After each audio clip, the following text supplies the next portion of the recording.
Hi, thanks for coming. I'm here to tell you how killing has brought me happiness, and how fighting ivy and other invasives can bring you clarity in your life.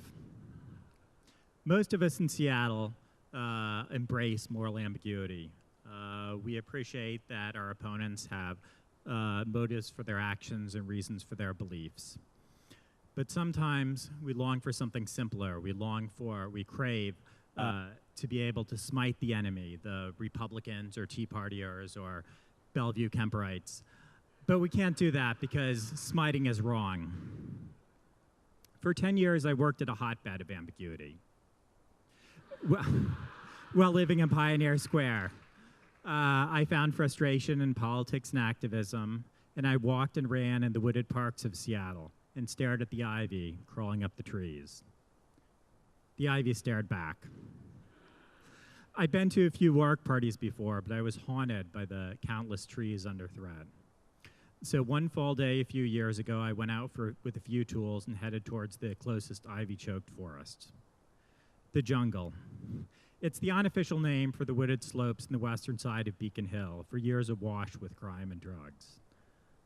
It stretches from Jose Rizal Park down about a mile along I-5. Craig Thompson's been doing restoration there for years. But although it's the closest forest of its size to downtown, it still doesn't get much love.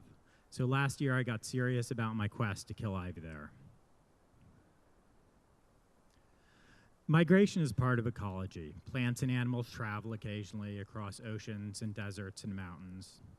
Native organisms adapt. But what happened before over millions of years now occurs in a relative heartbeat. Native ecosystems already reduced to disconnected patches are destroyed through repeated waves of invasion. Diversity is lost and we're left with monoculture. Seattle is filled with invasives. Clematis tears down branches and trees. Blackberry leaps over other plants and smothers them. Knotweed chokes out everything and is nearly impossible to kill without herbicide. Most of these thrive in disturbed sites, but ivy can destroy a mature forest. Not right away. It's a structural parasite, and it isn't really trying to kill its host, but over years it can bring down trees, especially our native conifers. The first step in fighting evil is spotting it. Look up to the tops of trees for ivy and clematis, find a neighborhood park under threat, get a pruning saw and gloves, and head out to confront your foe.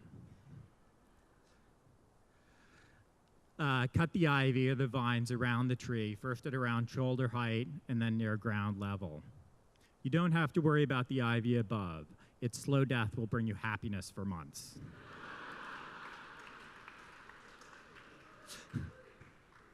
Evil is everywhere, so it's important to have manageable goals to avoid despair. So my goal was to kill the ivy on every tree in the jungle north of Holgate Street. 600 trees later, I'm almost done.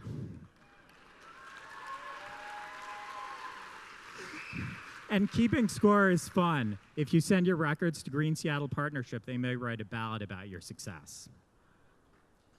Green Seattle Partnership coordinates forest restoration between the City of Seattle, Forterra, and other nonprofits, with the goal of restoring our natural area parks.